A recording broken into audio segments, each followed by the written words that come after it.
Today's episode is brought to you by Liquid Death. You'll be surprised, it's water. Today's episode is brought to you by Magic Mind. Procrastination is a thing of the past with this beautiful sipper. Go to magicmind.co and use code TheoMagic for 20% off. Flow State now comes in a bottle. Today's guest is, he's a soundtrack of a lot of lives, many lives, and he's, just a real archipelago of talent.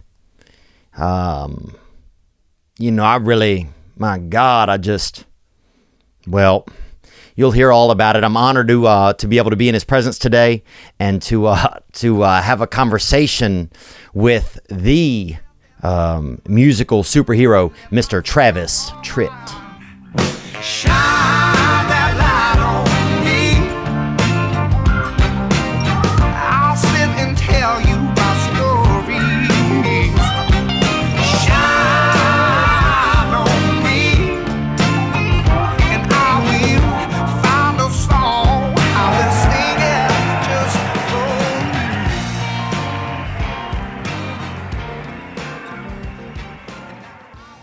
And how's it been like having kids? Like, was it hard to go from like being a kid? Because I feel like with fame and popularity, there's this, and I can imagine in your position. In my position, I notice a little bit. There's more opportunity to stay a kid. Yeah, right. Things are just, life. There's more fun going on. You're part of the fun. You're bringing the fun. Was it hard to go from that to like wanting to be like a parent and getting into that vibe? Like, was that ever a thing? It was a process. I got married right out of high school and did what everybody else did. You either did one of two things. You either went to college, which that wasn't an option for me. Damn, no judgment, bro. College is hard. Exactly. Or you got married and went to work. So I got married to my high school sweetheart and went to work for a heating and air conditioning wholesale company down in Georgia. So was that HVAC? Were you getting in the attics, or were you just selling the equipment? No, I was selling the equipment. Okay. But I was also going to school like 2 or 3 times a year to find out all of the, updated products and kind of be a troubleshooter, for all the products. So I did that, and I started out on the docks loading trucks and worked my way up to manager of the store in about 18 months. Dang. And were you a hard worker? Yeah. That's right around that same time is when I started wanting to play music as well. And so that marriage lasted for about 2.5 years. And as soon as that marriage was over, I started playing clubs at night and then 6 days a week, Monday through Saturday. And then I would go and get up the next morning and go and do my gig. So that nearly killed me, even though I was very young. Right. It nearly killed me. Just those hours, that Yeah. rep. And do you think if you had stayed married in that first marriage, would you think you would have had the same career? Was there inspiration that came out of getting a separation at that young age? Were you just too young to even be able to put any of those feelings into music?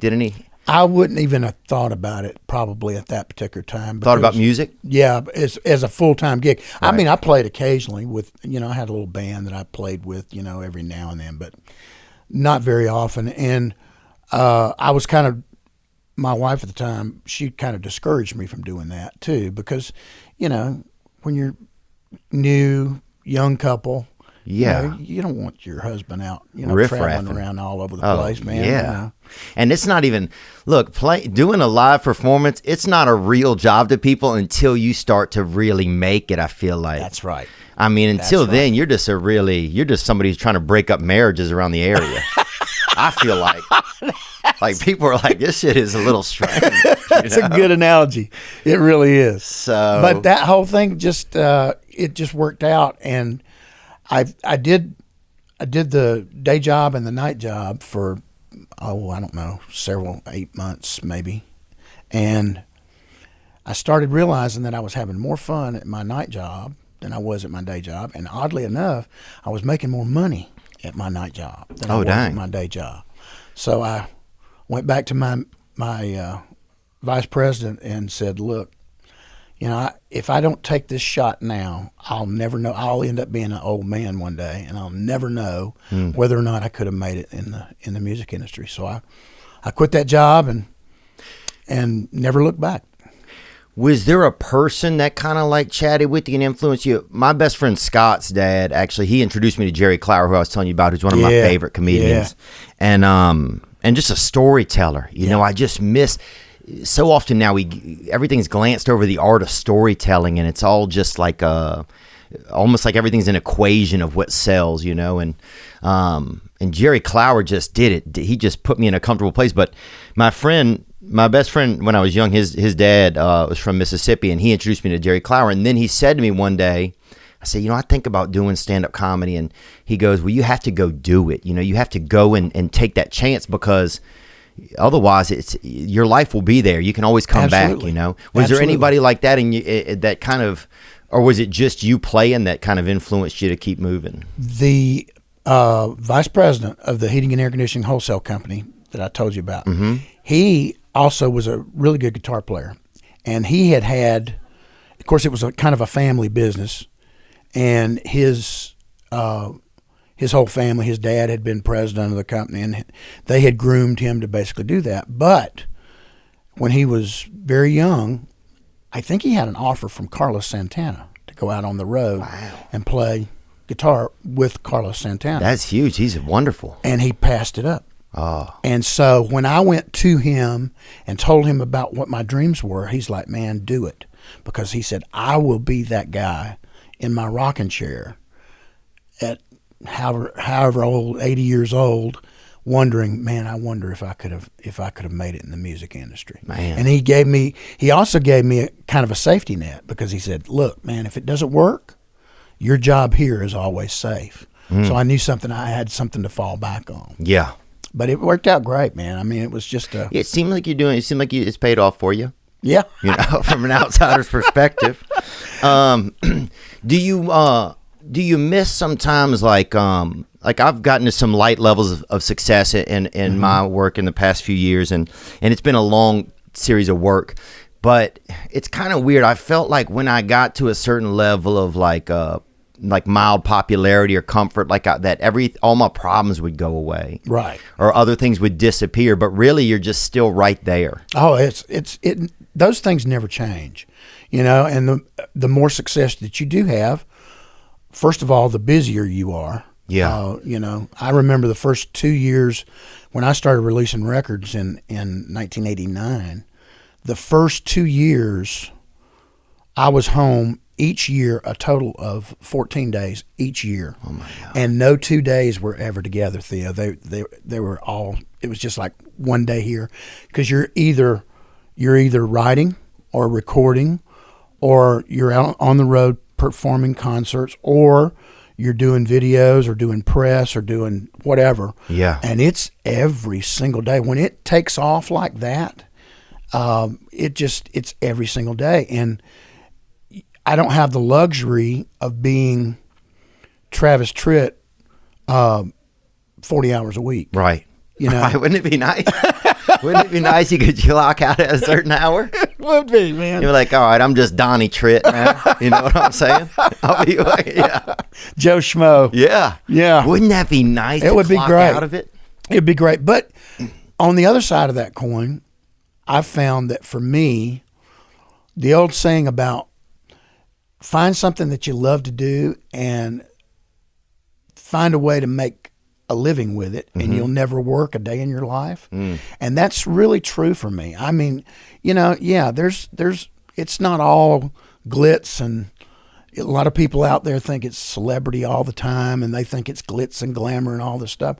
But that's not it at all. As a matter of fact, when I come home, a lot of people that I correspond with through social media or whatever, they think that the only people that I hang out with are celebrities. Right. Right, or people in that. And that's the furthest thing in the world from the truth in my case. I go back home, when I get off the road, I go back home and hang out with people that I've known for Some of them I've known since high school. That's cool. And like 30 years, and they're every single one of them, they're not even involved in the entertainment industry. Right. I mean, most of them are blue collar, hardworking people that go out and work with their hands, and they keep me grounded.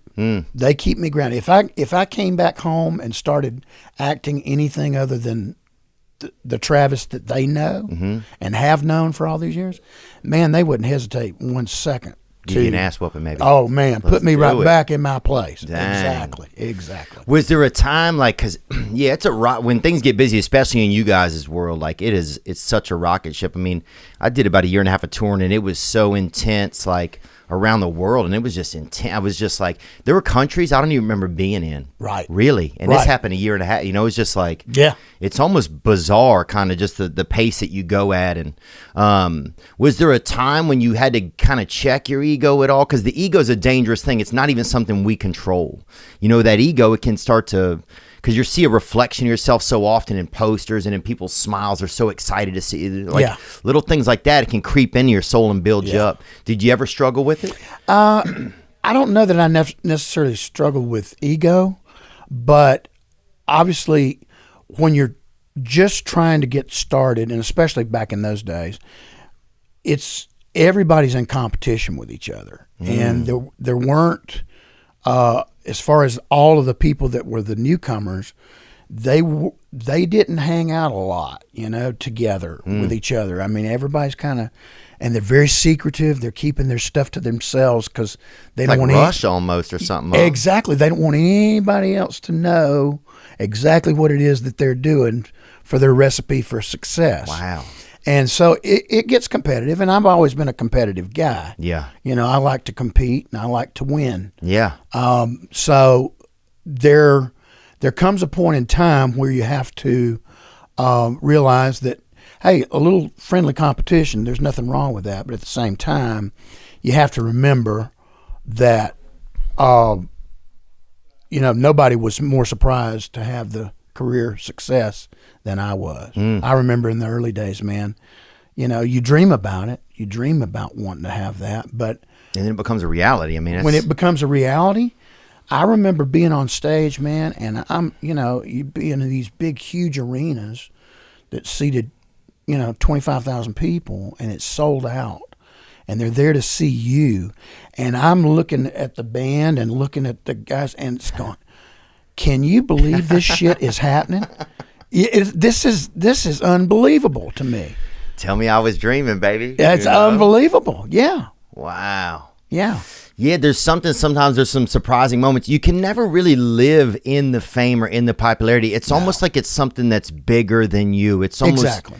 It's like you can't really wear it that much. It doesn't feel like. I mean, I guess you could if you really wanted to. That would almost seem bizarre, but it's almost something that even though you're sitting in it, you marvel at it. Almost like you're in a pond, but you have waders on or something. Yeah, for sure. Like it's not seeping into you, but you're right there in it. I think it's, for me, I am no more the extrovert that I am on stage in real life than you could ever imagine. I mean, I've always been, I'm one of those guys that, I kind of keep things on the down low, and that sort of thing.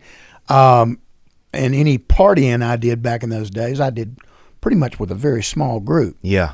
And it was hidden from the public. Yeah. Of course, that was before cell phones and all that other stuff. Geez, Cameras. Everybody had cameras everywhere. That didn't happen back then. But for me, it was about just, maintaining the love for the music, but being able to, when the show is over, it's almost like you put on. That's going to sound bad to say, but it's almost like you put on this suit that is Travis Tritt, right, on stage, of course, and then as soon as you come off stage, that suit comes off, and the real me, my real personality comes back right through. Well, I think it's almost a necessity because you also want to be a showman at that point. Like, sure. There's a level of, it's not really expectation, but you want to give people their money worth. You want to put on your Absolutely. best Absolutely. self at those, especially at that moment where they came to see you and you came to see them. It's like watching a college football game, If you watch the team right before they run on the field, what are they doing? They're jumping up and down. They're banging each other in the head with their helmets, and they're firing each other up to go out there on this field. Man, there is nobody on this planet that's going to do better at what we're about to do on this field today than us. Damn. And that's exactly the kind of thing that I have always had to do in order to be able to get up enough nerve to go out on stage. And backstage, I would tell myself, I started doing this as a ritual, and I still do it to this day. If I'm backstage and the lights are going down and they're getting ready to, fire off the band and I'm getting ready to run out there, I am backstage jumping up and down and firing myself, and I'm telling myself in my head, there's no other time that I think this way, but at that particular moment, I'm thinking to myself, there is nobody on this earth, living or dead, that is going to be able to do a better job of entertaining these people than what I'm about to do right now. Damn. And I fire myself up. Yeah. Of course, as soon as I come off stage, I realize there's a whole hell of a lot of people, that are a whole lot better at this than I am. But in order to get, get up the nerve. Well, look, it's a lot. You're going out there, it. and the lights are there. You have to meet the environment. It's like you can't show up to your wedding day like in in beach clothes. No. Like you have to meet the moment. That's exactly right. Did your son go to school here? No. I live in Georgia still, and my oldest daughter and my oldest son, are both striving to be artists in the business, and they're working real hard at it. My middle son, my oldest one, he is, his music is very different than mine. My daughter's, she's kind of a throwback to a kind of a Linda Ronstadt kind of era. Yeah. And she's wanting to bring that kind of back, but more in a direct country style. And my middle son, he's more Southern rock, Blackberry Smoke. Yeah. Kind of influence. Bishop Gunn, you heard of them? Oh yeah, man. But they're both very talented, and it kind of makes you feel good when your kids come along and does it want to be a part of the family business. I like that. Yeah, it's kind of cool. Is it hard to be supportive since you had such success? Because success is a unique thing. It's like there's people that deserve it that don't get it, and there's it's a real wheel of fortune out there. But is it tough to be a parent of artists, like knowing that you've had success, not knowing exactly what their future will be? Right. Is it hard to like balance how you kind of parent that and support it, or is it easy? It's scary. I mean, because I've seen so many people in this industry that the industry has literally chewed them up and spit them out. Yeah. And it's your chances, once again, of being successful in this industry or being successful in sports or whatever are minute. They're minuscule to reach that success level. So it's always a thing. But I have to tell them, because I raised my kids, all three of them, from the time they were born, to believe that the only limitations that you have on yourself are the ones that you put on yourself. You can do anything, you can accomplish anything, but the biggest part of being successful, I think, is just showing up every day and constantly try to work to move yourself forward, constantly try to do something, constantly try to learn something, constantly try to make yourself better. Yeah. So that and I think when you do that, you appreciate it more when it does happen. Was there moments where you had to trust your instincts over what other people were telling you or anything like that? Oh, Was there man. moments where you kind of like just had to follow like an inner voice or inner vibe, where maybe the market or there's a lot of technicians that are also in every business, Yes, sir. Was there times like that along your path? I started out. I came out with that first single, which was Country Club in 1989, and I'm a member of. Is that that's it? That's it. And it became top 10 hit, and then we came with the album in 1990. And the second single was Help Me Hold On. Third single was I'm Gonna Be Somebody. All those were huge. And then the fourth single, I released this song called Put Some Drive in Your Country that I had written at Dwayne Allman's gravesite down in Macon, Georgia, down at Rose Hill Cemetery years ago. Damn. And y'all on mushrooms or something? Y'all were just chilling? no, that's where they used to hang out. That's because that song, Memory of Elizabeth Reed, that was on a gravestone that's right down at the bottom of the cemetery where they used to go down there and hang out. Damn. So I just used to sit by the grave and just try to soak up some of that vibe, that energy.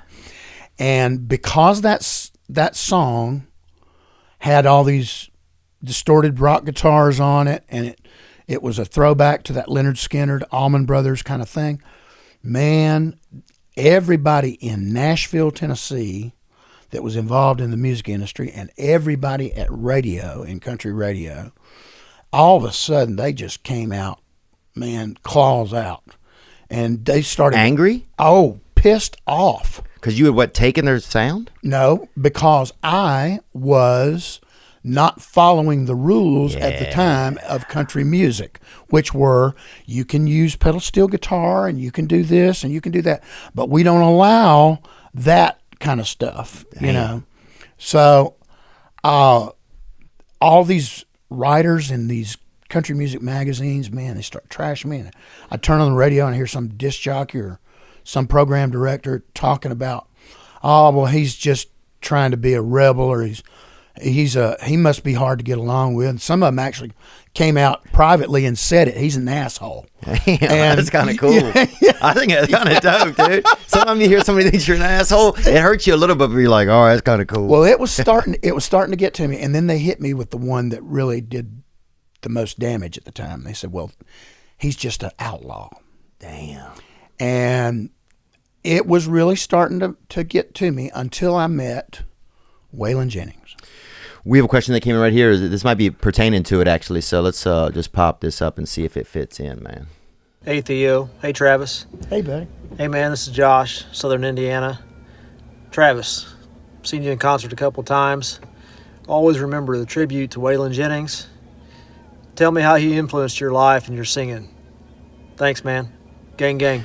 Gang, brother, and I'll tack on to that question. Thank you for the question, man, and I love you, brother. Thank you for submitting that. And yeah, you kind of got accepted by you got that dirty thumbs up from the bad boys in a weird way, you know, what was that kind of like, you know? And I guess what role did kind of Waylon play in that? And yeah, Waylon told me that first time I met him, I was getting ready to leave. We came into the dressing room. We were playing a show together at the Omni in Atlanta. And you're younger than him by how much? Oh, I know that, but by how much? A lot. Okay. 20-something years, 30-something years. So is it like when you were spending time with him, it's almost like, it's like a seventh grader being around a ninth grader, I'm assuming, kind of that And he was vibe. a hero of Right. mine. I mean, I loved everything about him before I ever met him. I loved his singing voice. I loved his songwriting. I loved his guitar picking. I loved everything about him. But one of the things I loved about him was he was not afraid to do things his own way.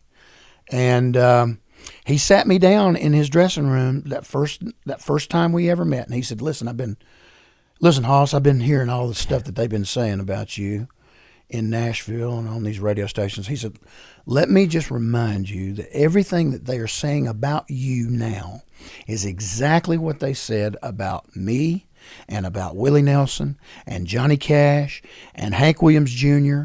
and David Allan Coe. He just goes down the list. And he said, let me ask you a question.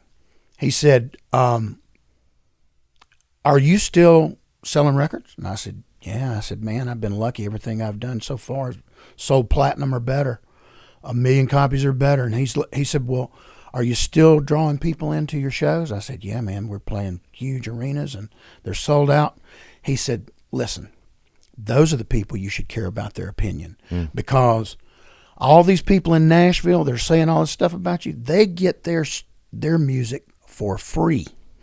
He said, these people that come out there, he said, those are the people that work hard 40, 50, 60 hours a week to put food on the table for their families. Yeah. And he said, and they're willing to spend a certain amount of that hard-earned money to buy your music every time you put out new music, and occasionally they'll splurge for a concert ticket to come see you when you play in their hometown. He said those are the only people that matter, and as long as you're pleasing them, which you obviously are, to hell with all the rest of these people. Yeah. And man, that was like an epiphany for me.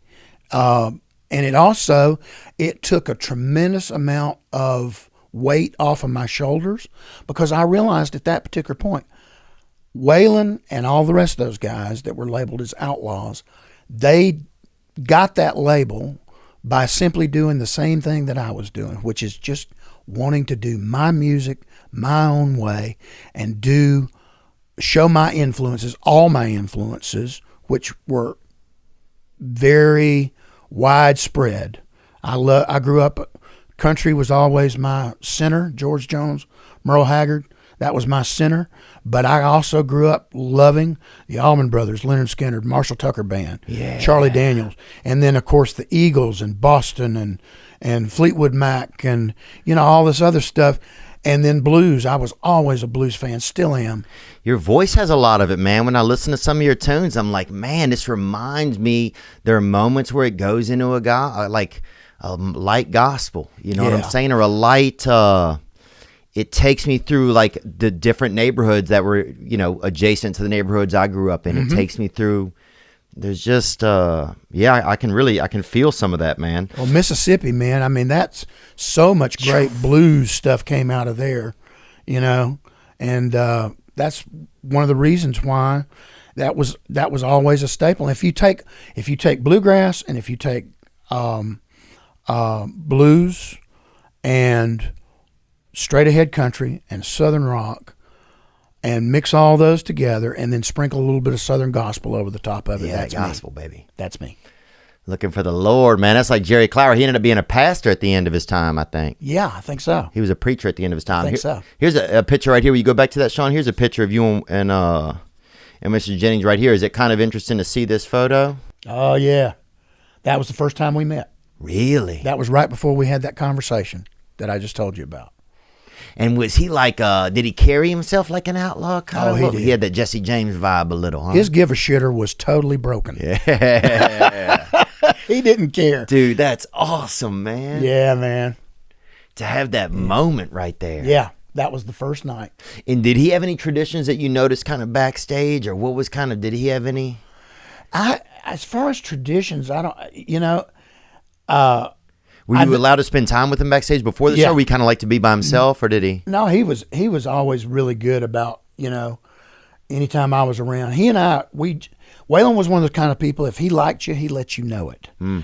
And one of his favorite sayings that I remember was, because a lot of people, they would talk about, man, when you do this many shows, do you warm up, or how do you prepare for a show? And Waylon's favorite answer to that question was, I get up off whatever I'm sitting on and go out and play music for people. That's what I do.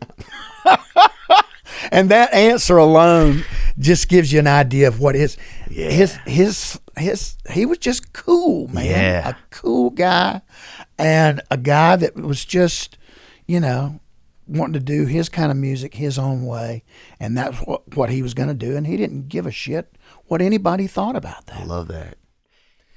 Sleeping is a popular hobby, and you really you need to start making sure you're doing it.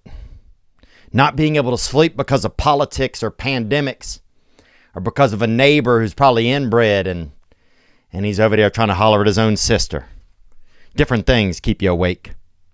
Helix has a quiz that takes just 2 minutes to complete and matches your body type with your sleep preferences, because those are two different things.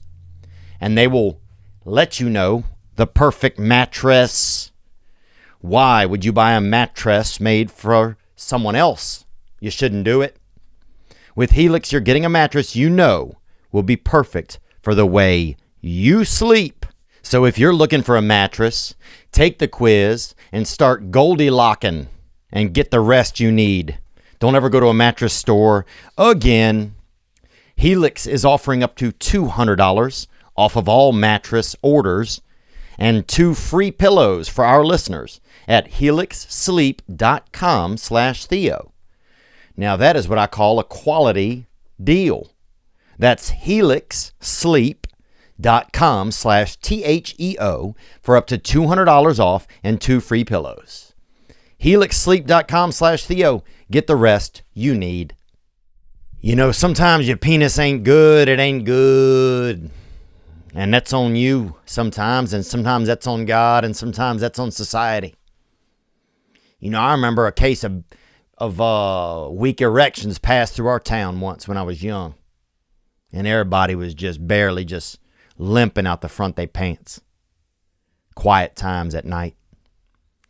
Well, these days, you can have Blue Chew. BlueChew.com. Get the first chewables with the active ingredients sildenafil or tadalafil. BlueChew.com. Affiliated physicians work with you to find the dosage and active ingredients that is best for you and your penis, bruh. Take care of your penis. Take care of that hard thing. No in-person doctor visit. No awkward conversations. BlueChew.com. They're made in the USA. Here's a great deal for you. Support the podcast. Get that rection. Visit BlueChew.com. Get your first order free when you use promo code THEO. Just pay $5 shipping. That's BlueChew.com. Promo code Theo. Get hard in the penis, boy. Love that. Do you see any of that nowadays still? Like there's a lot of, and I don't want to judge it, there's a lot of cookie cutter stuff out there, but you know, I come from a cloth where I didn't have much luck with the entertainment industry, so I started creating my own stuff, and you know, went on Joe Rogan and learned, I can podcast and talk about my life. I spent a lot of time in Hollywood trying to like get rid of whatever kind of accent I had in my throat, even though I didn't grow up like really redneck. We just grew up kind of poor and white. More like white trash. Like we didn't have a boat. You know what I'm saying? Like we didn't have bait. You know what I'm saying? Like those were fucking, you know, chicken liver was a delicacy, I thought, you know? So I thought it was sushi when I first heard about it, you know? It seemed pretty nice, but so we didn't have like a country kind of vibe. We just had more of like a regular white vibe. But when I got to Hollywood, it really was like, oh, here's a country. It was like there was no nuance to anything there. And I for years I would take vocal classes trying to like get like a straight normal voice where I sounded exactly. And then finally one day I just said, man, I just can't even, I'm just tired of pretending, you know. I just don't even know what's going on anymore sometimes. And once I started to fall into my own world, you know, in my own life is when I started to have a little bit more success. Do you see any outlaws still out there these days? Do you see any? There's a few. I mean, in just the last few years, you know, you've had people that have basically chosen to say to hell with whatever's going on in Nashville, and they really don't use that as a gauge for what they think they should be doing. And they're not afraid to break those rules. You know, you've got guys like Cody Jinks, you know, and some of those guys. Jason Isbell is one. Some of those other guys they just want to do their kind of music their own way. And those are the people that I think, especially in today's world, they stand out from the crowd, you know? And that's all I was trying to do back in those days too. Not only just show my influences, but also be a little bit something different so that people remember your name and they remember your music and they remember your performances because they're a little bit different than everybody else's. Yeah, you need to get people to remember you. I remember thinking, man, I don't care if they remember my jokes. I want people to come back to see me as a human, as an entertainer, but also so I need to get as close to my work as I can to my humanity. So that when they see one, they see a little bit of the other. And I want them to come back and pay a fair price ticket to see me as a person. I want them to be like, oh, we're going to see Theo. Like, what jokes does he tell? Oh, I don't even know. That's fine if they don't even know what jokes I tell. I just want them to come and see me. Don't you think a lot of that comes from people just want to gravitate towards something that's real? I think especially these days. Yeah. We talk on this podcast, we do a lot of episodes where it's just me talking and to nobody really, but and so we try to talk about like just things that make us feel or that make us think or because everybody has these things going on, and it's like we've kind of disappeared. Some of that's kind of disappeared. Everything's become so formulaic. It has, and that's one of the things that is when I hear people talk about being a little bit nostalgic for the music that took place, and not just the music, but lifestyle with all the stuff that's gone on in the last few years. I'm just in the process right now of releasing a single off of a new album, and it's called "Smoke in a Bar," and it's talking about kind of being nostalgic for the days when we didn't seem to have all this upheaval, and people came by, neighbors came by and talked on the porch. We all said goodnight. We never locked the front doors. Yeah. Even downtown, you could still see the stars when the world turned slower, and you could smoke in a bar. Oh yeah. That kind of thing. It's funny, I forget about that. And people are nostalgic for that kind of thing, especially as crazy as things are getting. Those of us that are old enough to remember a simpler time, I think we kind of long for that. Do you feel like it's one of the reasons why recently I've tried to relocate to Nashville. I still have my place in Los Angeles, and I'm from Louisiana originally, but I do notice here there is certainly a bit more of, you have a little more time for people as humans. Right. And it is a bit of a slower pace. There's a little more trust amongst people. There is. It's not as eroded away. Exactly. It hasn't been as marketed. Right. I remember I used to play, they used to have this place in St. Louis, the Funny Bone over there. And so it was a comedy club, man. And the first show was no smoking. Right. The late two shows, dude, those bitches were smoking. Bro, I remember, like, dog, I didn't know if there was 9 people in there or fucking 9,000. There was so much smoke. It was 7-foot ceilings at best. Trust me. And no, I don't even think they had a damn system to get the smoke out. They had I swear to God, they had a waitress by the window with the window open just waving a menu at it. Like, they didn't have a damn game plan, bro. And I couldn't tell you, bro, if it was a damn. I swear at one point I saw a damn boat go through the mist. I didn't know what was going on. I said, it is fucking thick in here. But I would just still do my shows. I had cancer by that second show, but I kept doing them, boy. I was in remission by the second day I was there. I was in remission. Did you ever smoke cigarettes? Oh, yeah. I used to smoke them, man. I smoked for probably about 16 years. Yeah, I did about the same thing. Do you miss smoking it? Sometimes I miss some of it. Not at all. How bad did it get for you? I never was a heavy smoker. I would always smoke when I drank. Mm-hmm. And so at the very most, I was maybe a pack a week. Well, that's not bad. So it wasn't bad at all. But I got bronchitis in, I think it was 1992, and I went to the doctor, and he said, I don't give a shit if you start back immediately, but you've got to quit smoking for at least 3 weeks. Right. And I thought to myself, well, if I can quit for 3 weeks, man, I can quit completely. Yeah. And then ever since then, I'm not completely tobacco free. I still dip every now and then. Yeah. I couldn't dip good, man. Yeah. Well, the good thing about dipping is nobody's ever died from secondhand spit. Yeah. That is true, dude. I don't know. Well, I don't know. I mean, who knows what's going on in some places? Who knows what's going on? Some people are real caught up in some wild shit. But, dude, I remember when I was young, we went, the first time we got a can of dip, man, it was like Cherry Skull or something. Yeah. And my buddy had got his driver's permit. In Louisiana, they gave it to you at 15, man. They gave you that bastard at 15. And it didn't even have a picture of you. It literally had a drawing of you on it. I was like, damn, that shit looks sketchy as hell. And my buddy got his mom's car, and we got a can of Cherry Skull, dude, and that was our night, bro. We we was just hitting puberty, man, so we didn't even know nothing about really women. We knew about them, but we wasn't thinking about them. Right, exactly. So we went out, man, and I got sick on it, right? And I puked out of my buddy's driver's side window. Then I got so sick, I said, I need to sit in the back.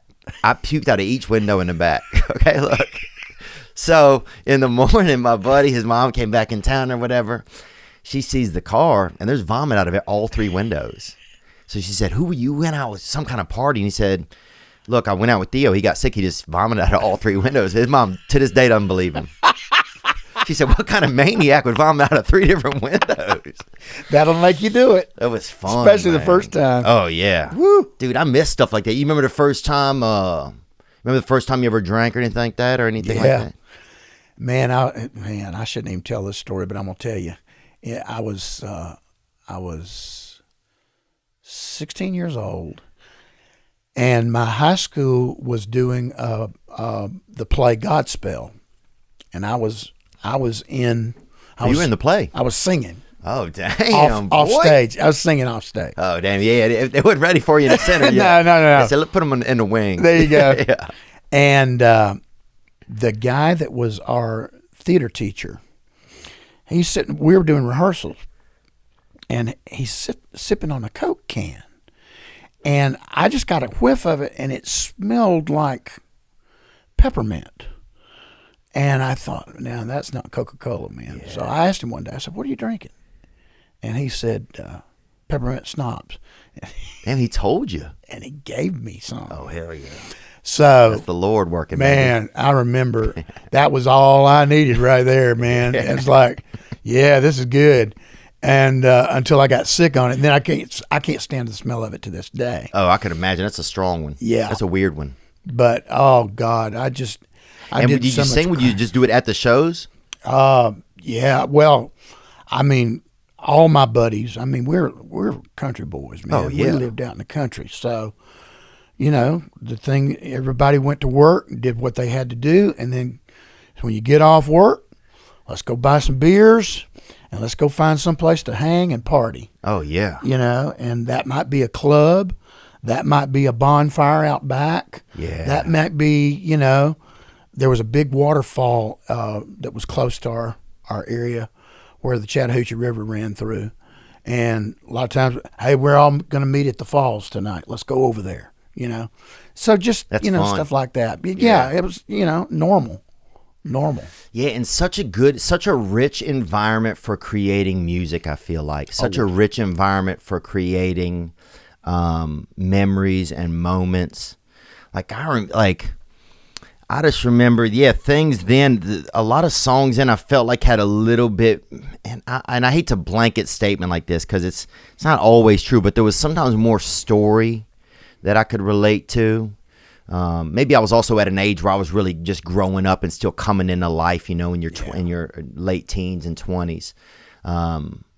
But yeah, there's something about like moments that are just yours where you can really then create art from them. Whereas now so many moments are they're so manipulated before you ever even put the pen to the paper. That's right. Because they've been shared so many times. Back in those days, man, I mean, and from its inception, country music has always been, in my opinion, the best genre for storytelling of all music. And no matter where you're from, what your background is, there's going to be a country music song out there, back in those days there were, that is going to speak to how you're feeling, no matter how you feel about your job, your social status, your family, your country, your spouse, your boyfriend, girlfriend, whatever. There's going to be a song that's going to relate to how you're feeling and the things that you're dealing with in your life at that particular point. And that's one of the things I think I miss the most about a lot of today's country music, because I just miss those great stories, man. Yeah. Being able to tell those great stories that everybody can relate to. Johnny's daddy Exactly. was taking him fishing. Exactly, man. Dude, by the time they got to the end and they're in the damn hospital, I'm just fucking... I'm at the gym, bro, and I'm fucking crying. I'm fucking trying to do 45s, and I'm fucking But see, that's crying. good. That's good, because that means it obviously touched a really special spot in you that made you feel. If it makes you feel something, Yeah.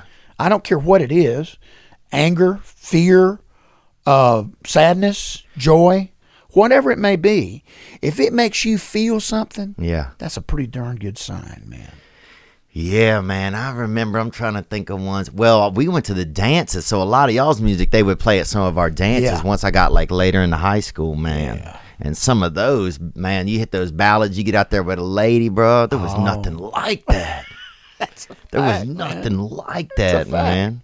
And that's where music becomes more than just music for a lot of people too. It becomes really kind of the soundtrack of your life. Yeah. And that's one of the things about music that's always amazed me. It's like I can remember where I was for very specific moments in my life and exactly what song was playing in the background. Like first time I ever drove my dad's car by myself, you know, or first time I ever went on a date, first time I ever kissed a girl, first time I, you know, all these different things.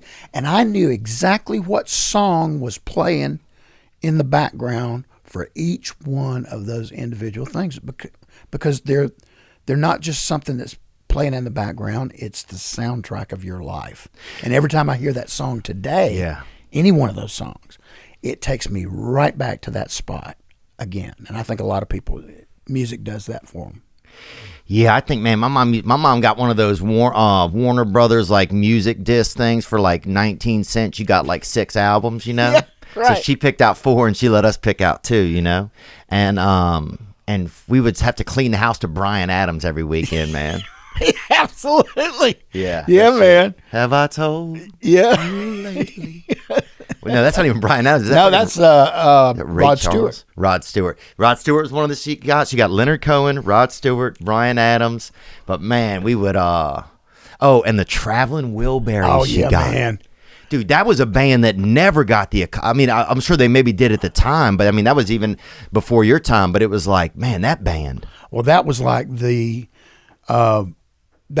country music equivalent of what the Highwaymen were, which was Johnny Cash, Willie Nelson, Waylon Jennings, and Chris Christopherson. I got to go back and listen to more of that. Yeah, it's good stuff, man. Yeah, the Traveling Wilburys, man. Yeah. That was some Traveling good Wilburys.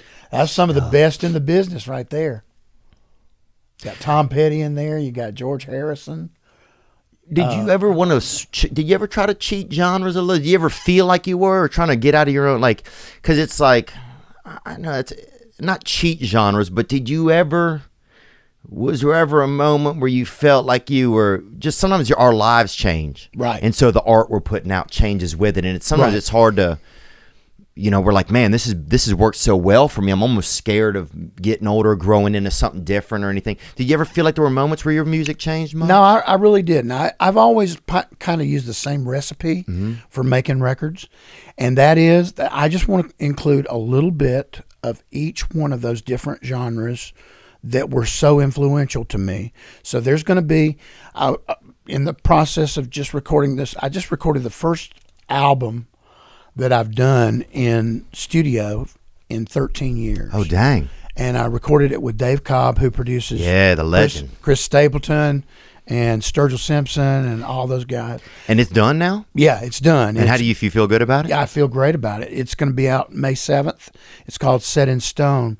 But people were asking me when people found out that I was going to be doing a new album, what's it going to be like, man? Are you going straight head country? Are you going more toward the rock side? Or are you going to do more blues? Or what are you doing? I said, man, the only way I know how to answer that, it's going to be a Travis Tritt album.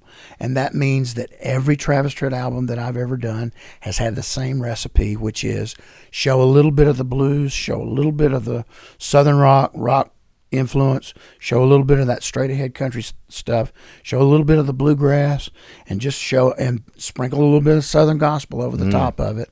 And that's me.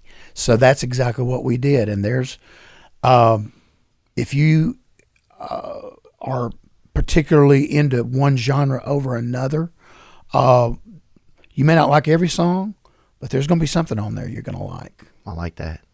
We got a question right here from a fella that came in. Let's get to this right here. Thanks, Sean. What's up, Theo? Hey, Mr. Travis Tritt, one of my favorite artists, by the way. Me and my dad just went to a show 2 years ago, and it was a blast. You guys got some fine looking mullets. Trying to grow one out myself.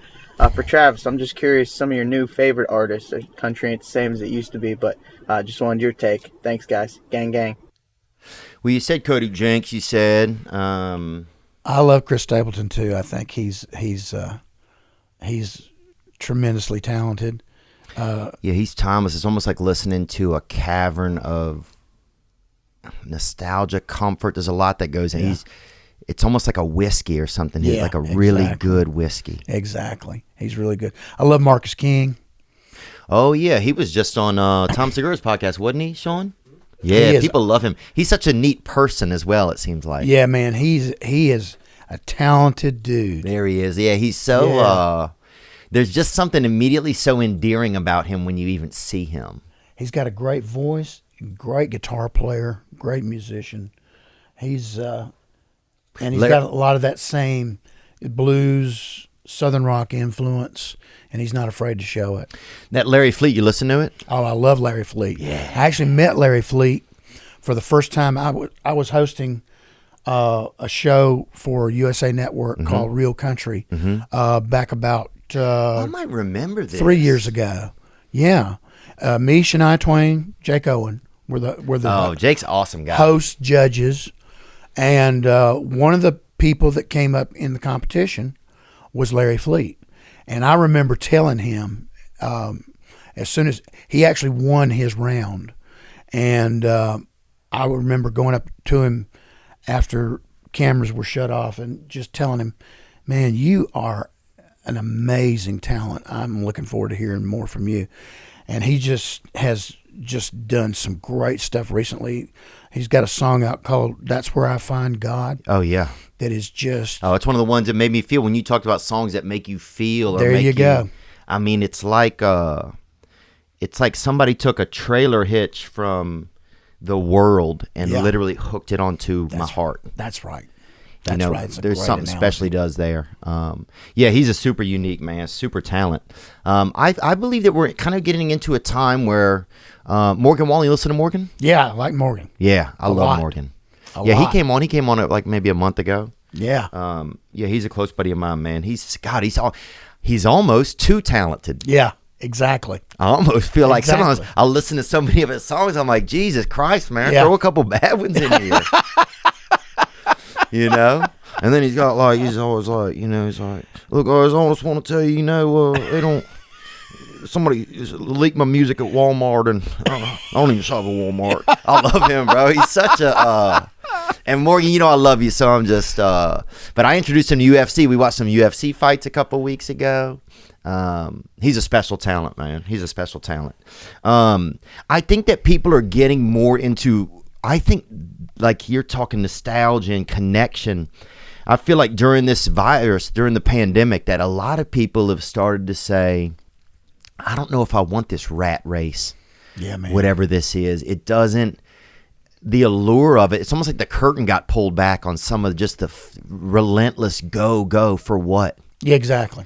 And I think a lot of us, well, I know for myself, I can only speak for, I'm sitting in kind of just in myself and saying, what do I want? I want to feel good. Right. I want other people around me to feel good. I want to be able to be a part of things that are good. Exactly. And I think that a lot of people are starting to feel that way. I think there's going to be a resurgence of not country music, but music that connects people, music that makes people feel. I'm looking forward to seeing what takes place in all of music, really, but especially in country music. I'm looking forward to seeing what takes place as a result of being locked down for all these many months.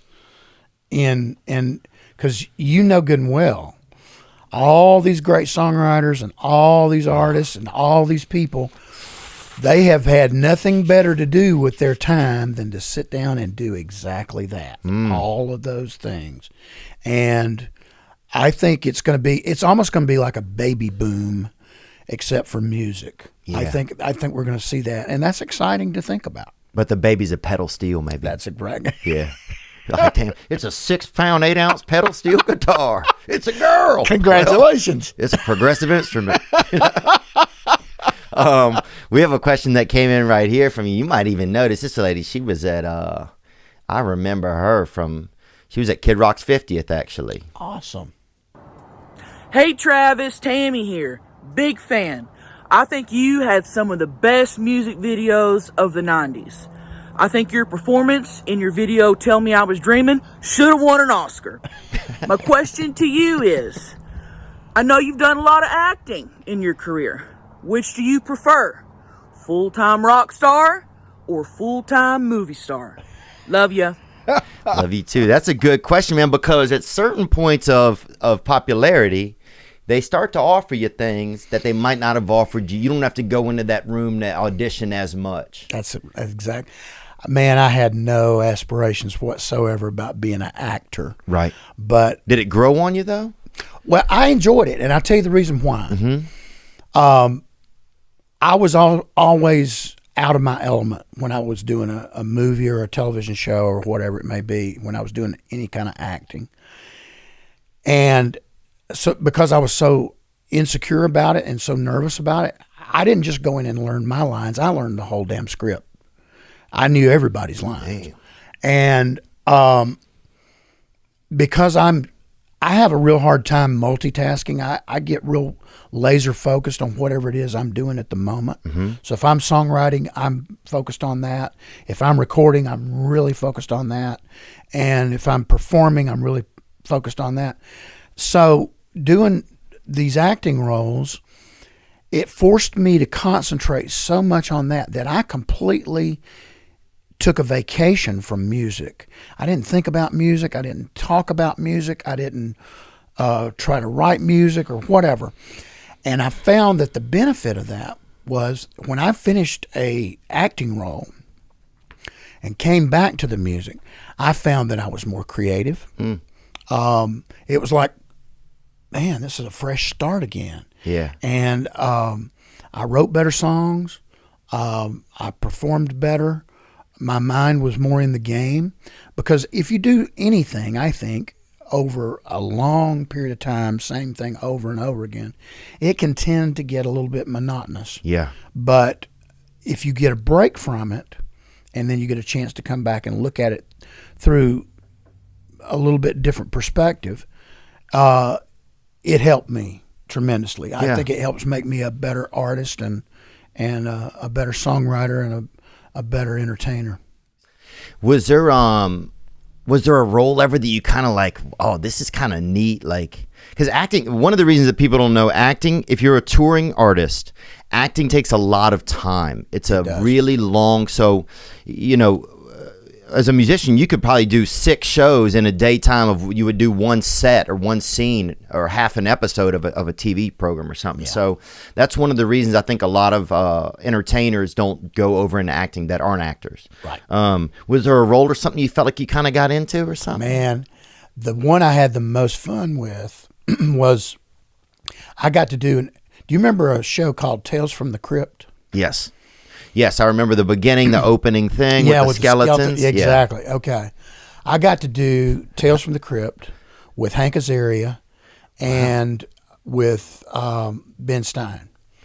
And we were robbing bodies for this doctor so that he could try to find what he believed was the soul gland in a person. And at the end, I'll go ahead and give you a spoiler alert. Yeah, there you go, right there, big dog. I'd get my head cut off, and I come back from the dead. Damn. Because they didn't remove my soul gland. I come back from the dead, and that was so much fun because there were no limitations on what the director basically said. Do whatever you want to do. Come up with your own voice for it. Act as crazy as you possibly can. Do any wild stuff that you want to do in this. Your parameters are just wide open. And that was so much fun, man. I came up, I come out, and of course I've got this head on backwards, and I look like I'm walking. Is it your head? Yeah, they did a Todd Masters, who did all of the special effects for that show. he created a head, a rubber head of me. It was perfect that they dropped down a well and I come back out of the well. Yeah. And man, that was just so much fun to do that particular role because they were, it's always fun to play kind of the bad guy. Yeah. That's always fun. But especially when it's like you're this monster that has returned from the dead, there's no limitations on that. Oh yeah, huh? It's free. It's open game then. Yeah, exactly. Yeah, you're already dead, dude. It's a wrap. You can do whatever you want now. That's exactly Dude, right. I miss the old days, man, back when they had peeping toms and shit when I was growing up. Dude, we used to do peeping toming when I was growing up, dude. We had a guy in our neighborhood who had a ladder, and we'd have to like almost sign it out for him because everybody was always borrowing it. Or we'd get that bitch on a Thursday, dude. We'd get out there, dude, do some peeping toming. They don't even have that anymore.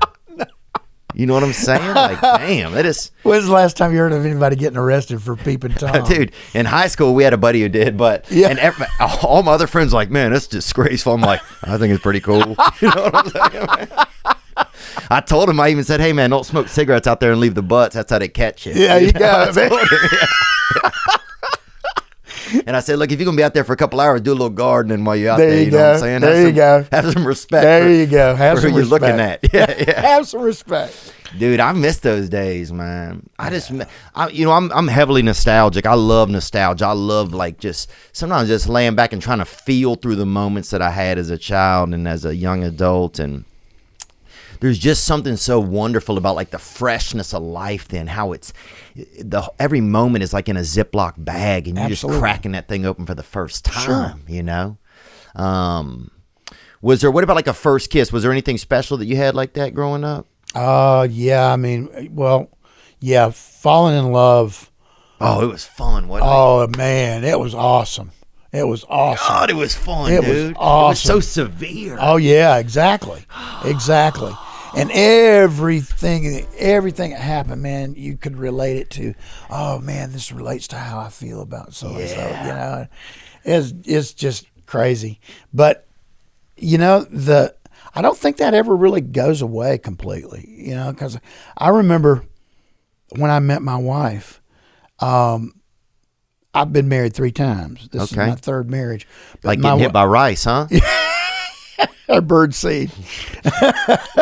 Yeah, man, that cheap rice. That's right. Yeah. My wife and I, we met in 95 and we got married in 97 and we've been together ever since. And I've heard a lot of nice things about her. We were at Hillary Williams' birthday last night and she said she had a ton of nice things to say about you guys. She's just wonderful. But I knew as soon as I met her that this person it wasn't love at first sight, but it was darn sure heavy attraction at the first sight, man. Because she, not only was she beautiful, but she was just so down to earth and relatable. And that's the kind of people I grew up around. So we just kind of gravitated toward each other. And I remember how that felt. And even though it was, 20 some odd years ago, it doesn't feel like that to me. It feels like it was, could have been last week. I think some of that is adult love whenever you kind of get that person that you're just so comfortable being around. But yeah, I remember childhood love. It was just like, I remember I'd go to school and I knew I was going to see this girl, Katie, and like all day I was just practicing what face I would have on when she looked over. And it was always the worst one when she finally looked. It was always the fucking worst one. Do you remember a first kiss? There was something, even just a little like smooch around the neighborhood, anything? Yeah. I was. And no offense to your wife, she's the best. Oh yeah. Yeah. Well, she doesn't mind that because she knows. First girl I ever kissed was a girl by the name of Melody McCoy. Oh yeah. And I was dating her.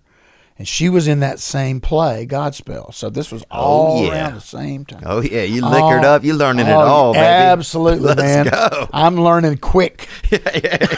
I'm on the Hopefully fast the same track. guy that gave you the liquor didn't teach you how to run the smooch, man. That's what I'm hoping. And I had my first car. What was it? A 1969 Rambler, 3 on the tree, 306 cylinder. Damn, new? Oh, no. 69. Oh. Rambler. Oh, my bad.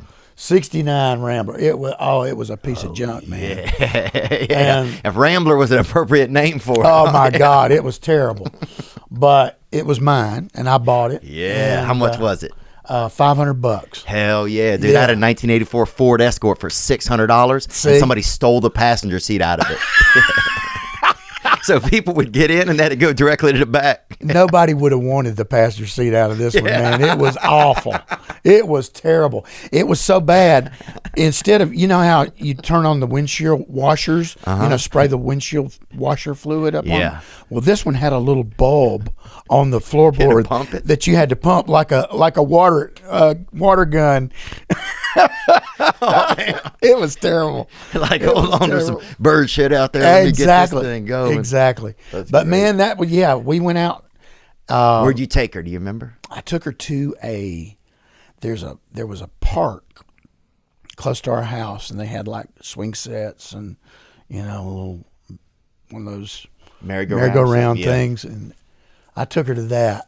Were you nervous? You remember? Yeah, I was nervous. Yeah, big time. But man, that was a great experience.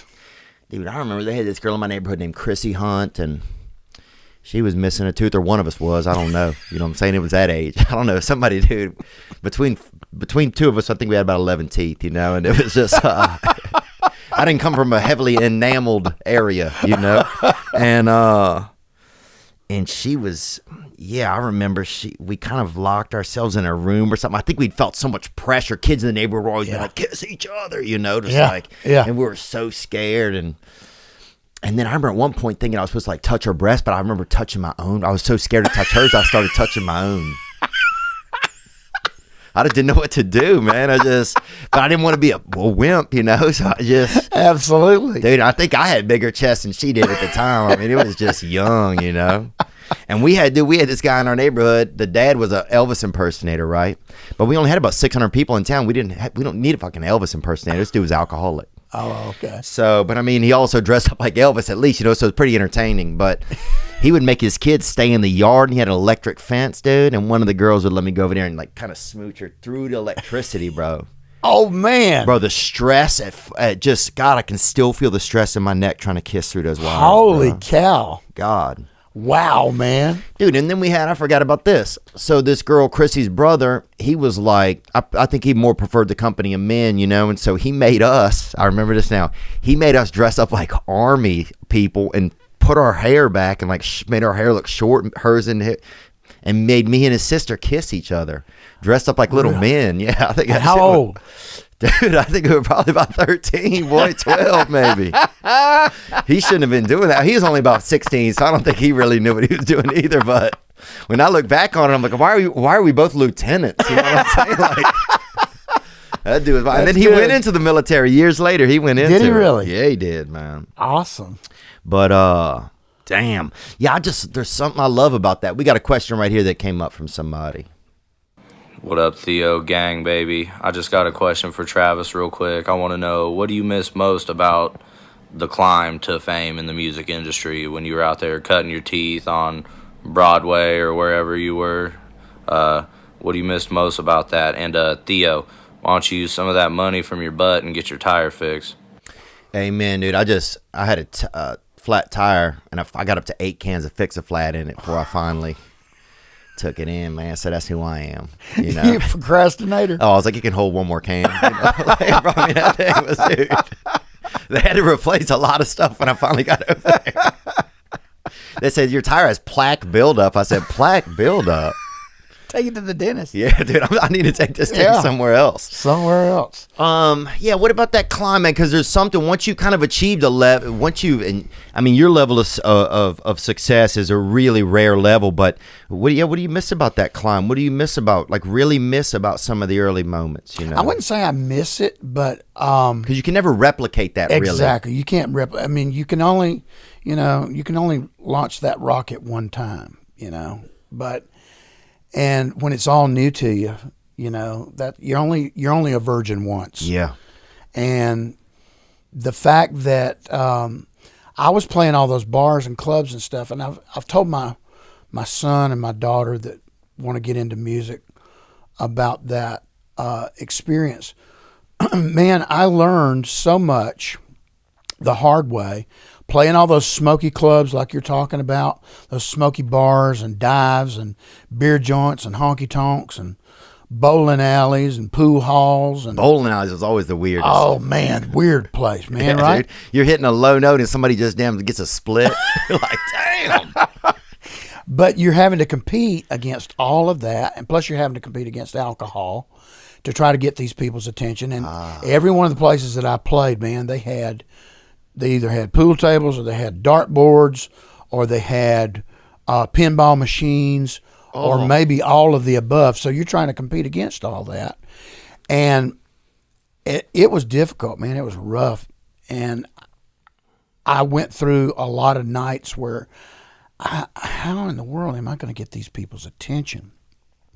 But even though I hated some of those instances that I was put in, some of those positions I was put in, I wouldn't take anything for them now because I learned how if the show is interrupted for whatever reason, if you break a guitar string, for example, or if a mic quits working or something, you learn how to keep people's attention. You learn how to keep the patter up.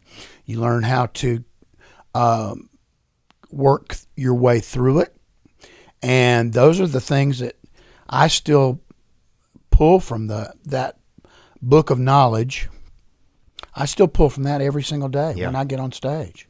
So, was there a song that you would go to? Because it's funny you say that because I remember being in places where the music was secondary to the liquor. Mm-hmm. So it's like these people are having a good time. We're gonna also let you do comedy over here, right? But if you want to get everybody's attention, you have to do that. There's nobody in here that's gonna help you do that. That's a fact.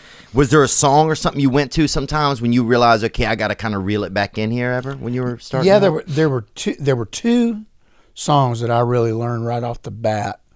After playing clubs, because I started out with just an acoustic guitar, and that was it. And then I went out in probably, I don't know, it was probably 1984.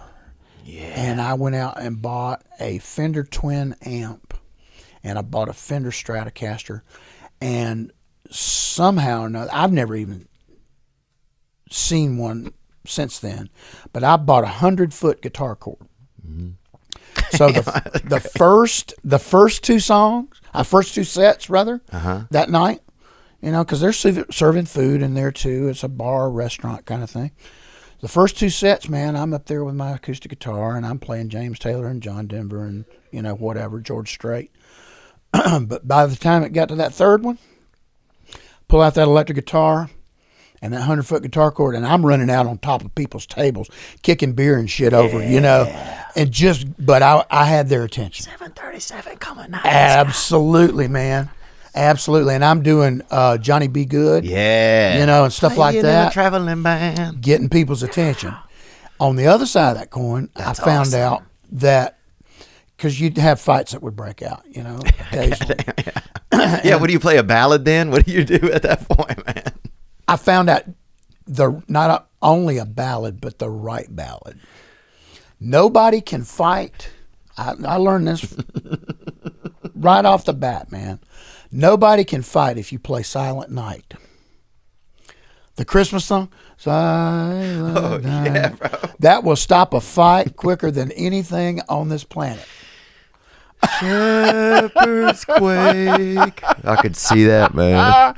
So that's hilarious. Yeah, man. So I learned those two things right off the bat. I learned how to take them up, and I learned how to take them down if it got a little bit too crazy. Dude, I'm so bad at karaoke. My song that I've always done is Rocking Around the Christmas Tree, right? Yeah. I do that at karaoke no matter what time of year it is. And people, at first are like, this guy's a fucking idiot. But then it's only a 2-minute and 16-second song, the one I do. Right. So about a minute in, you kind of see people are kind of okay with it, and then you're done, so you kind of got it out of your system. But I can relate to going to a Christmas carol, man. Yeah, man. Using it when you need it. It worked. What's it like to be a father, man? What's that experience been like for you? Man, it's the greatest thing in the world. Did you know it would be going into it? Did you have skepticism about? Because I have a lot of fear about going in and being a father. I'm not a father yet. No, I really didn't, and I guess the reason that I didn't was because After my second divorce, I basically took about 6-8 years, and man, I played the field. I sowed all the wild oats that I could have possibly. Oh, you was out there, huh? Big time. Okay. And played the field. And the good thing about it was I figured out during that period of time, okay, this is what I do want, and that right there is what I definitely don't want. And so by the time that I met my wife, I knew exactly what I was looking for, and I knew she was it. And so having kids with somebody like that you feel that way about, it's not scary at all, or at least it wasn't for me. It would have been extremely terrifying had it happened in the first two marriages, but thank God, I got through both of those with no kids. But I remember being excited to be a father, and in my daughter, when she was born, I was with Warner Brothers Records at the time, and I had been with them since the beginning of my career, and I was looking to get off of that label, and I also wanted to stay home and see what being a dad was all about. So as soon as we found out she was on her way, I told my record label, I'm not doing any more records for you. I'm going to get out of this contract, and I'm staying home. I'm not touring. I'm not doing anything. I wanted to be home the first time.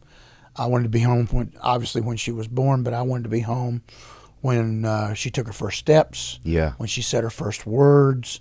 I wanted to be home for all of that. So I took from 1998 to 2000 off just to be home and see what this daddy thing is all about. Yeah. And was it pretty special? Oh, extremely. This is her right here. Extremely. Yeah. Oh, you got a beautiful little family, dude. Oh, thank you, brother. That's all 3 of your children? Yes. Oh, dang, huh? Yeah, that's them. Couple shorties in there. Beautiful ladies, bro. Sorry. Oh, wow. What's your daughter's, what was the first daughter's name? Tyler Reese. Tyler Reese. And is she the one that plays music, you said? Yeah. Okay. Yeah, she's been, obviously before COVID and everything hit, she'd been out on the road doing a lot of shows. Do you guys play together ever? Yeah, we do. As a matter of fact, I took her in the studio when she was 14 and recorded a song for one of my albums, and we've been doing that song together. I'd bring her out on the road with me, and we'd do that song together. And then she started working on her own, and she's doing shows on her own. And she was really, everything was really at that stage where she was getting to be known by a lot of people. And then COVID hit. Yeah. But it's going to come back. It's going to come right back. It's going to come right back. What's something special about Tyler? Just how, even just as a human, it doesn't even have to be about music. The fact that she's got one of the kindest hearts I think I've ever been around. She really is. She can be rough. Yeah. Yeah.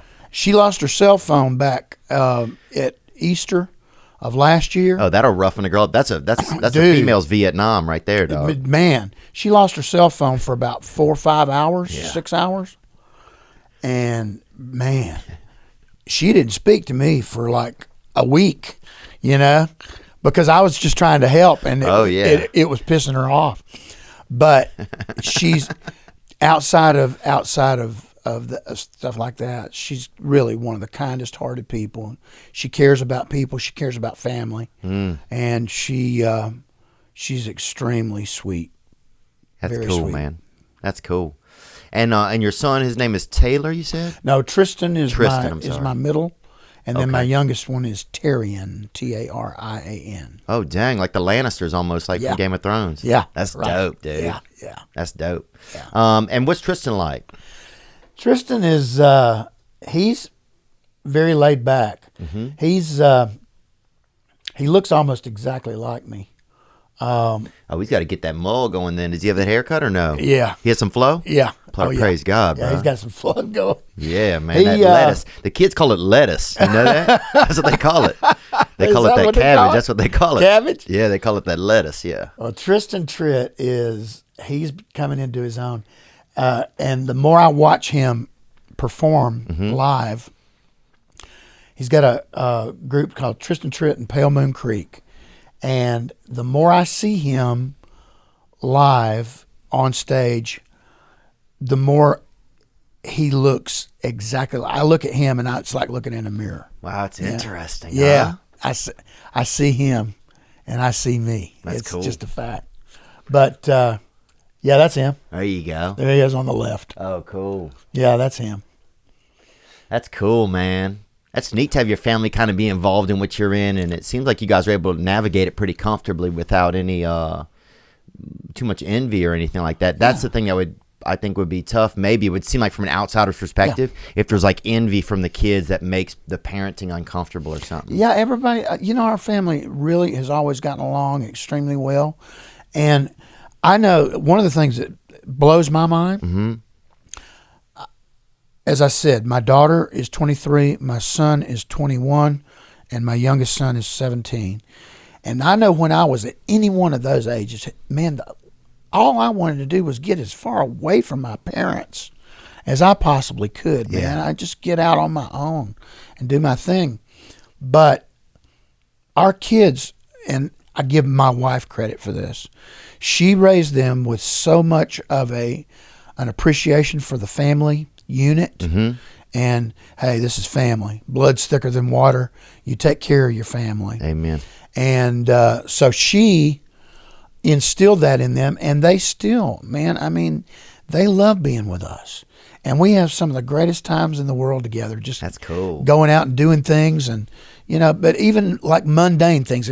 If my wife and I are home watching a movie or something on television, kids come walking through the room and go, "Hey, what are you watching?" And they'll sit and watch it with you. They'll sit down and watch it with us. It's very cool. That never happened. I know. I would have never done that. I know, yeah. What's something you guys are watching today? Anything you and the wife sit back and watch, or a program that you kind of enjoy? Oh man, we've been watching so much stuff, man. I just watched The Sinner. That's what I'm on, season 1. The Sinner? Yeah. I haven't seen that. It's like a murder mystery, kind of with Jessica Biel. It's good. Oh, really? Yeah.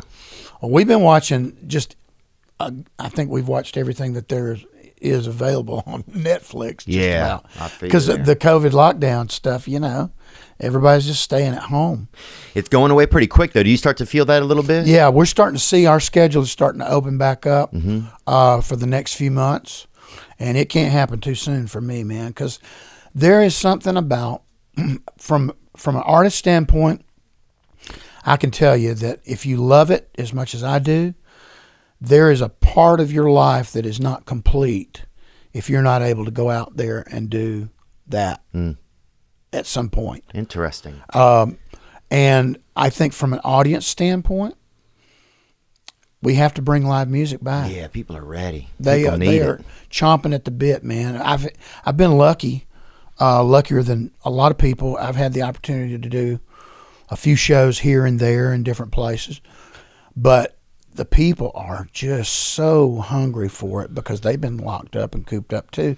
And there's, as you well know, think about concerts and stuff that you went to when you were young and as you grew up, and just the experiences that you had at some of those places.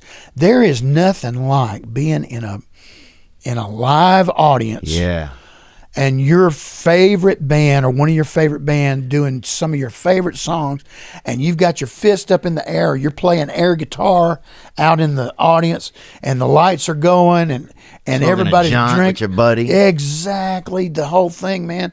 There is something about that can't be replaced by anything else. Tell Me How. Is that your song? Tell Me I Was Dreaming. Dang, bro. Yeah. That's cool. Is there moments where you like get so far along where you're like, holy shit, I forgot about this. We haven't played this one in a while. Yeah. This one's great. Yeah. That's got to be pretty cool. We do that. As a matter of fact, that's one of the hardest things I think about changing the set list around from one year to the next. Oh, it's taking some things out? Taking some things out and then putting new things in. But it's always when you run across a song that's like, man, that was a great song, and that song meant a lot to a lot of people. It was just my imagination. Exactly, telling lies. Exactly. God, bro, just crying on the weight bench, bro. I used to listen to like the most sentimental shit in the gym. I would be and I was doing steroids in high school, so I'm doing steroids, just ball. People are like, is it the steroids? Is it the music? What is going on, bro? Get it together. Oh, music man. is a powerful thing. It really is, huh? It's is. amazing to have something that can almost just be a key, and some days it doesn't do it. A song doesn't do it. Sometimes. That's right. But sometimes you'll have heard it 100 times. You might even liked it, and then you'll hear it that one time, and it just fits every little groove. Yeah, man. It's the thing, man. Music is a very, very powerful force, and it never ceases to amaze me how powerful it is in some people's lives. I've had people, man. Oh, I can only imagine.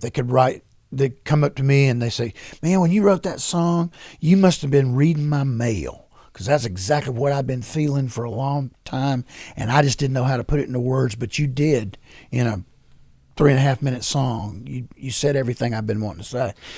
That's powerful. Do you feel like it's a gift from, because sometimes I feel like I like to do a lot of words and talk about stuff, and but do you feel like it's a gift from God, or do you feel like it's something you've created? No. Like you're just like a vessel, kind of. I have no reason in the world to understand why I got that gift.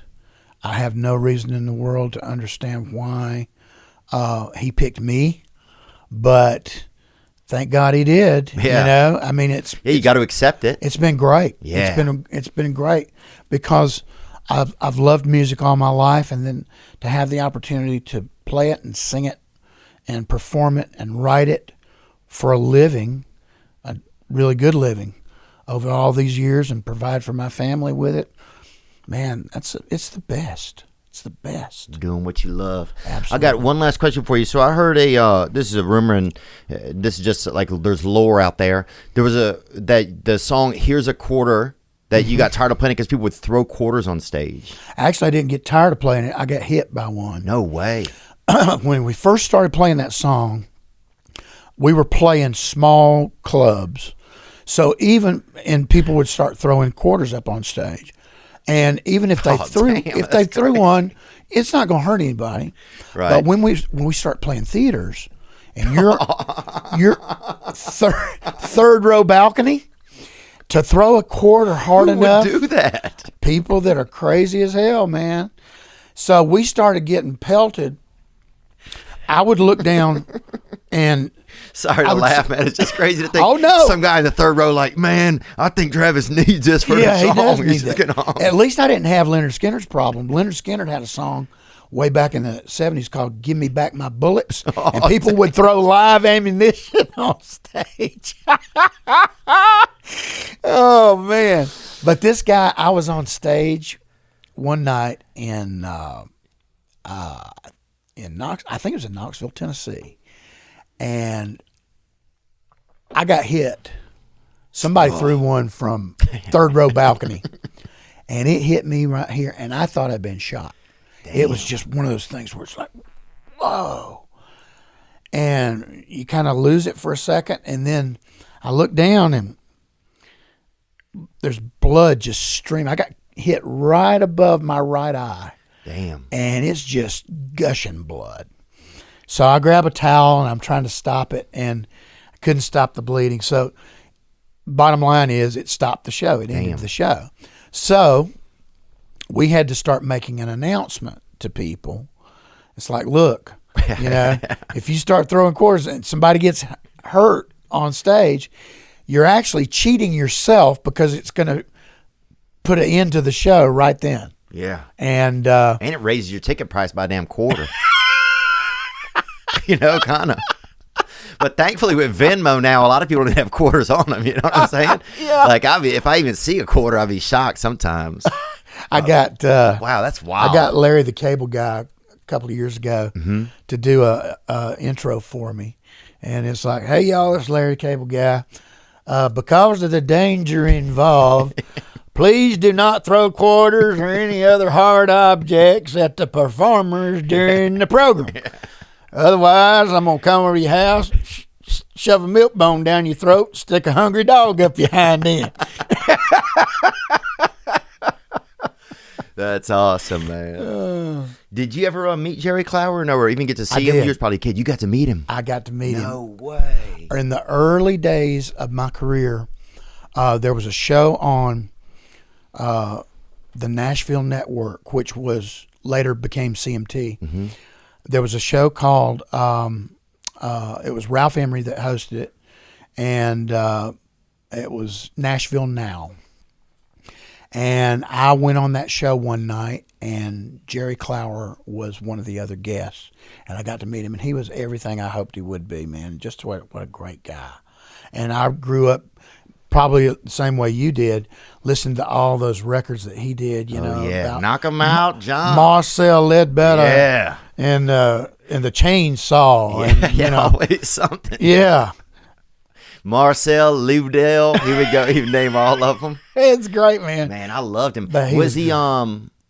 and was he a big known star when you were young, kind of? Oh, yeah. To your parents, I'm sure your parents loved him, huh? Yeah, my dad, that's back in the days of 8-track tape. And my dad had 4 or 5 Jerry Clower 8-track tapes that he would listen to, you know, from time to time. Of course, a bunch of country stuff thrown in there too. But yeah, and then he was on television almost every weekend. Oh, wow. He had a show that he hosted. I can't remember what network it was on, but he hosted every week with Jim Ed Brown. And he was just, man, he was great. And of course, you'd see him on Hee Haw from time to time too. Yeah. I've been watching a lot of Hee Haw, just some replays of it and stuff. Yeah. It's really fascinating what they did with that show. Yeah, it was amazing. I thought about trying to even do a documentary about him, like trying to put it together and fund it and everything, you know, just before, because I know his wife is still alive. So before like some of that disappears, you know, just try to find a way to memorialize some of it. There's a lot of that I think needs to be. That's one of the biggest reasons why I like to recall and recollect. I'm going to write a book at some point. I did one a few years ago, but I want to write another one and just tell all of the stories that I've experienced and heard about throughout the years, about all of my heroes, the people that came before me, Waylon Jennings, Charlie Daniels, Willie Nelson. I bet, man. You got to have those things because they'll go away even, you know. Exactly. They'll go away. If you don't tell them, they do go away. Yeah. And there's nobody else that knows those stories but me. Amen, and man. Them. And them, yeah. And the Lord, baby. Well, we got to hold on to what we can. Anything else, Sean? You feel good? Travis, man, thank you so much for being here with us today, Thank man. you so This much is for an having honor, me, man. Theo. I And thank you appreciate it. for I think keeping nostalgia and just keeping my feelings alive throughout my life. I think that's something that you and a lot of entertainers of your ilk have done, man. And well, thank you. It's a real value to be able to, it's just someone who kind of is running like it's almost like you're just running this stitch every now and then through time that kind of holds people just close enough to the world that they're in that makes them feel a part of something, you know. Well, I appreciate you listening, and I appreciate the fact that you were able to recognize something in some of the music that I did that touched your heart, and that's good. Yeah, thank you, man. I appreciate that. Yeah, the one about the what was in the spelling, man? I couldn't even spell, and I was singing it all the time. Trouble? Oh, no, that one. You made that one easy for me. But no, it was I'm gonna be somebody. Oh yeah, I remember, man. dude. I remember being in spelling class. I'm thinking, man, I'm gonna hear that song. I'm gonna be somebody someday. And it'd be like, I'm gonna be somebody better. I was getting the F in spelling, bro. But in fucking the hope in my heart, dog, I had an A+. There you go, man. Amen. Travis Tritt, thank you so much for being here. Thank you, Theo. Daddies were daddies and mamas were saints. What preachers were preaching you could take to the bank.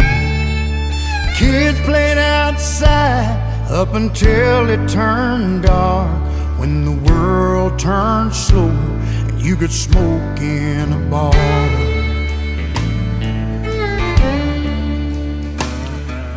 Trucks took a beating, the working man too. You could turn on the 6 o'clock and get the whole truth. A seatbelt was a backup for mama's right arm when the world turned slower and you could smoke in